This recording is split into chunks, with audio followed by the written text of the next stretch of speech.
Aloha guys, welcome back to my channel. So today I have a 2023 and maybe longer regrets video to share with you guys today, and an unboxing in the same video. So I hope you guys enjoyed. I did do this video, I believe, a couple of years ago. A few regrets that I have. I should revisit that video because I don't know if at least one of the items that I'm going to talk with you guys today is going to be in that video. However, before we get started, my name is Richelle. I love luxury. I love high bathing. So if that is up your alley, why not help out your girl and subscribe, like this video as well, and let's begin. So I took notes on my phone, okay? So if you see me pull it up, don't mind me. I'm just trying to make sure I hit all the points, okay? So the first thing that I regret / missed out on is probably the top 2 to 3 things that I regret on, and it is going to be the Fendi Porter in the medium grayish green color that came out in 2023. As you guys have known, if you follow me here on my channel, I absolutely love that navy blue little mini baguette that I bought. I just happen to have it here.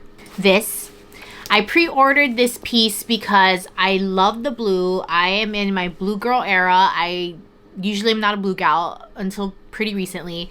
So it was between this and that gray medium baguette. But I told myself I didn't need it because I already have the red medium baguette, and I don't want to repeat too much things because I don't want to get sick of it. Or so I tell myself. So one day on a vlog, I went with a friend to go to the Fendi store because she wanted to go check it out, and we so happened to have the same client advisor. So we went to go check it out, and I tried it on. They so happened to have it there when I went for our appointment, and I loved it. I absolutely loved it. But instead of that, I bought the jacket. I'll link up above. So I bought this jacket that is a windbreaker that could fold into a gray bag. I thought having that jacket was going to kill the craving of wanting another Porter baguette. Y'all, you don't need that many, and I am freakishly weird about them, okay?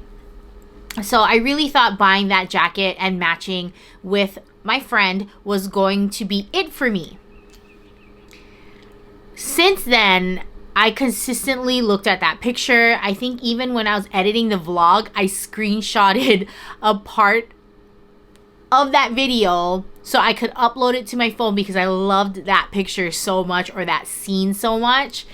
And I look through it and I see it and I just get this feeling of regret. So I even still tried to locate it on Fendi's website, and they are no longer available. I don't know if you can even still get it at Porter in Japan Omotesando location, because obviously I haven't been to Japan in years because of things that had happened, COVID, and then I got sick and all those things. And I even remember telling my husband a couple weeks ago that that's the one bag I wish I had got. I don't know why I still don't. I love the jacket ish, but if in comparison, I don't love it as much as I love the Porter bag, okay? So and then we'll talk a little bit about that Fendi jacket after. But guys, enter the chat room, please. Enter the chat room. So that is what this bag is for today, okay? I am making my regret a reality, baby. And I feel like maybe it's this year, 2024 is this year for the biggest regrets to become in my collection, okay? So I provided this bag. I did not get this from my local Fendi store, even though I would have, because I thought about it so much, but I didn't see it on the website. I remember when I went in again, I asked and they were no longer available. So thank goodness I waited, because finally after chasing it and looking at consignment shops like randomly, he came and showed up finally. Okay, finally. Whenever I was perusing any of the consignment shops, I seen a lot of this size baguettes, and they're always in red. For some strange reason, always in the red color. And you know I didn't need the red because I already have the medium in the red. So, okay. I also had to provide the dust bag myself. Originally, I had purchased this from the 𝓸𝓸𝓷𝓽𝓪. And guys, please let me introduce you to the one that I let get away, but came back to me at a severely better price, okay? And then look at it. It still has the sticker in the front. So it was described as excellent with hairline scratches. But guys, let me tell you, I went through this bag with like a fine-tooth comb, and it literally, I don't think this person has worn it whatsoever. Whoever has owned this has never worn it, because I don't see said hairline scratches, and if they're there, trust me, they're not available for me to see. So of course it has the 𝓸𝓸𝓷 tag here. This was a final sale. So originally, out of the gate, these were retailing at $2,700-ish, and I don't know if that's even Hawaii price or not. Like, I don't remember. However, that is almost how much I spent on that jacket that I will talk about after this, okay? So, oh, look at it. It's signs of khaki green. It's signs of silver. I love it, and my obsession and my husband's obsession with Porter will never subside. I don't think so. But look at it. So it does have the 2 patches in the front. Again, it has still the sticker on it. And the back, clean as a whistle. Bottom, so clean. And then on the back, you do have that beautiful yellow color as well. Since I do have the blue version, I will show it to you. So I've been hearing, you know, some things about the 𝓸𝓸𝓷. They can't be trusted. A lot of consignment shops, and they say fashion files it. You know, if you can authenticate them yourself and you have the real one to kind of go hand in hand together, I think you're good. But look at it. Oh my god, I'm so happy. This size, this medium size, is actually my favorite size in a baguette size. So let's talk about what's on the inside. So on the inside, we do also have the crossbody strap. We do have the top handle strap. And of course, we have the silver strap for a belt bag style. On the inside too, nice and clean, no smell, nothing. This is the zipper here, and then you get the Fendi Porter tag, leather tag on the back. Even on the inside too, it is still wrapped with the plastic sticker, and I am just so extremely happy, you guys. Like, I can't even tell you.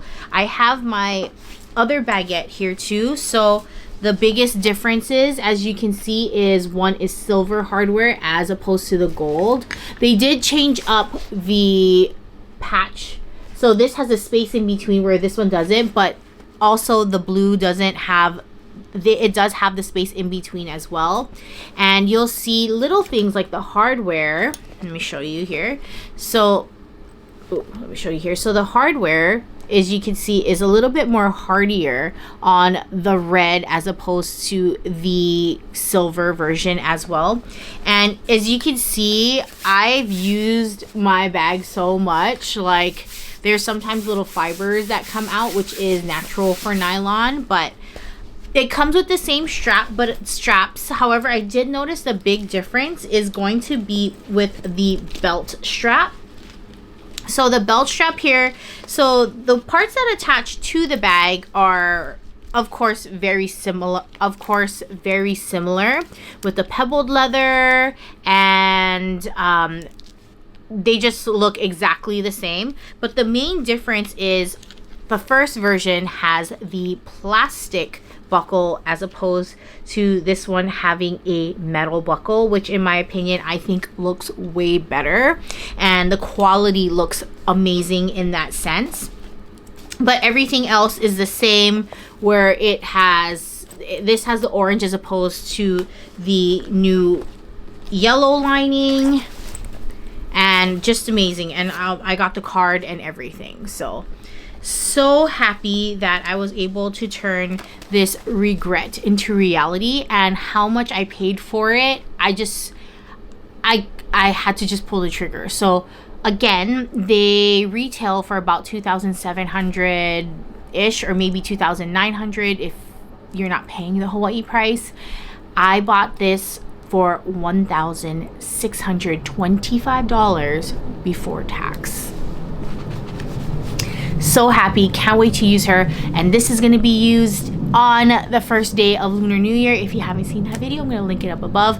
But talk about turning your regrets into realities, because I'm so happy with this one. Now let's talk about my first regret, and I'm going to talk about, of course, more recent things in 2023 and then one older thing, because it lingers in my mind forever. But it's going to be the Fendi nylon jacket that I had bought that folds into the bag, okay? So the one that I currently have in my collection right now is a second one. Why? Because the first one, if I still have the pictures, I will insert them. But the first one, you start to see stretch lines from the weight of the external bag that sticks on the back of your, that's on the back of your bag, okay? So I asked, is that normal for it to have stretch lines? And they let me exchange it. And the one that I had noticed, the newer one that they had provided me, had no stretch lines. And even still this day, that I've actually worn it quite a few times now. Of course, girl math, cost per wear, gotta wear it down, right, to make it worth it. It still doesn't have those stretch lines, okay? So there was, if you're ever interested in this piece, and if it ever does come out again in the future, I would say just make sure the piece that you walk away with doesn't have those stretch lines. I love this jacket, don't get me wrong. It is a beautiful jacket. I love the concept of the fact that you can turn it into a bag, because recently when I went to go pick up that Valentino video, up again if you guys haven't seen it, I actually got so hot. It was so convenient of me wrapping it into the bag and just pulling it over as a crossbody. There is so many pros, but there's also so many cons that you have to watch out for. So besides the stretch lines, you have to remember that it is nylon and that there is zippers. Do not be hasty when it comes to zipping this jacket, okay? Because I was hasty. I did that and I didn't realize that I had zipped up parts of the nylon on the jacket into the zipper. I was playing with it for so long, trying to release the zipper, so it was a bag form for so long, because I was secretly dying inside at the fact that I had done this. I really needed my husband to help me use his type of force to get it out there. And now there is a crazy zipper line. Luckily, it's hidden under the flap of that bag, so you're not really able to see it. But at the amount I spent, it really secretly kills me inside, okay? But I love this jacket. I wear it whenever it's kind of rainy, and I wear it whenever it's kind of windy, and I love it for that reason. But oh my God, there's so much cons to it, because the back part is just so heavy that it also causes it to sag the back of the jacket. So I always find myself constantly pulling it forward, because after walking some, it just sags back again because it's so heavy. But I love the look of it. I don't care. I will put up with it. You know me, I love my Fendi baguettes, especially in nylon, and it gives me that vibe when I wrap it in a bag. Also, because you can pack it into a bag, you are still able to fit your, you know, simple necessities like your card holder, keys, lip gloss. You could fit all those things still in that bag. Another con to it is that when you're ready to wear it again, when you pull it out, it is very wrinkly. But I guess the pro to it is give it some time and some air and it will straighten out. I would not wear it prolonged. I will not keep it in a bag for long periods of times because the crinkling of the nylon drives me crazy. But at the same time, once you give it some air, hang it, it will all disappear. You don't have to worry about steaming it or anything. Actually, if I had to be honest with you, I don't think I would consider steaming it, because depending on how hot your steamer gets, you can add some wrinkling to the nylon, or any fabric rather. So I wouldn't recommend that. I would just let it, you know, hang there and just let it de-wrinkle itself. But it is a love-hate relationship with this jacket, but I wished if I had to pick again, I would have probably had gone with the baguette porter. But I'm also at the same time glad I waited, because now I have both. Make regrets realities, right? Also, that same day when I went to Fendi, there was a cream men's shirt that came out that day too, but I also decided to pass on it because I have so many button-down shirts. But this is also another video on my phone that I will rewatch because it was so good. I don't have a cream short sleeve, you know, top, and I just really liked it. It was going well with what I was wearing that day, so I constantly think about that piece as well. In 2023, I also had bought a Bottega turn bag, and I love it. Don't get me wrong. I think it's because of the color white. I don't wear it too often, but I think the one thing I do regret about this piece is the fact that I got it in the small size. Now that I look back at some of the videos, and I will show it to you guys here while I talk about it, I wish I had got the one size up in the medium, because I feel like with my body style, my shape, I am 5'8", I'm a medium to large build, broad in the shoulders. I really think that medium bag would have suited my shape a little bit better. And then now it makes me think too that my Bottega teen Jody, I think it is a great shape. I love that shape. I love that size. But again, on my body frame, I think that one size bigger probably would have offset me a little bit better. Regardless, I love both styles, just a regret on size. So for example, I have a smaller coworker. She's 5 foot, extra small. The teen Jody is how I would envision the one size up looking on me. And I think about it all the time. But that's just for future bag wish lists, right? For my birthday, I bought myself the Loewe anagram denim jacket, where it has the anagramming on the elbow patch area. And don't get me wrong, guys, I absolutely love it. If I could, I'd buy all of them in every color ever made. Prepared to get sick of me type of wear, okay? I love it, okay? Love it, love it, love it. Couldn't recommend it enough. When I was trying on a bunch of denim jackets, when I was trying to find the right one for me, I tried on the workwear Loewe jacket. And guys, I actually really love it. So I initially had first seen it on one of my coworkers, and every time she wears it, I love it. And when I finally tried it, I love just how it looks. It looks so clean. There's different variations to it. So the one that I tried on was a little bit more cropped in the front, longer in the back, and I just love the look of it. And I don't regret buying my denim anagram jacket, but I do regret trying that workwear one on, because now it's something that's probably going to be on my upcoming wish list for 2024. But if I had all the money in the world, trust that I would have got both. So again, making regrets into reality. This might be something that I hope I can make come true in 2024. And the last item that didn't happen in 2023. However, it is an item that I constantly think about, and I kind of spot check from time to time, is the Louis Vuitton Takashi Murakami Speedy 25 in the cherries print. I remember when it first came out. I remember it could have been mine for like what, $800 or something at that time. And my boyfriend, husband now, but boyfriend at the time, is like, it's okay. I think about that all the time. And since then, and I've had this regret for how long now, I don't really like to ask him for his opinion anymore. Because I don't want to feel hurt. Because if I didn't listen to him, it would have been sitting pretty here on this shelf and a forever piece in my collection. But now it's like triple the cost, and in the condition that I want it in, it's even more crazy expensive. And when I see people who have it, I really feel sad that I don't have it and I could have had it. So that is one of my longest regrets that I have, luxury wise. But guys, what are your regrets? Do you have any out there? Are we gonna make any regrets reality in 2024? Let me know in the comments below. But that is it for me, guys. Thank you so much again for watching. I appreciate you. You guys are always the Ellest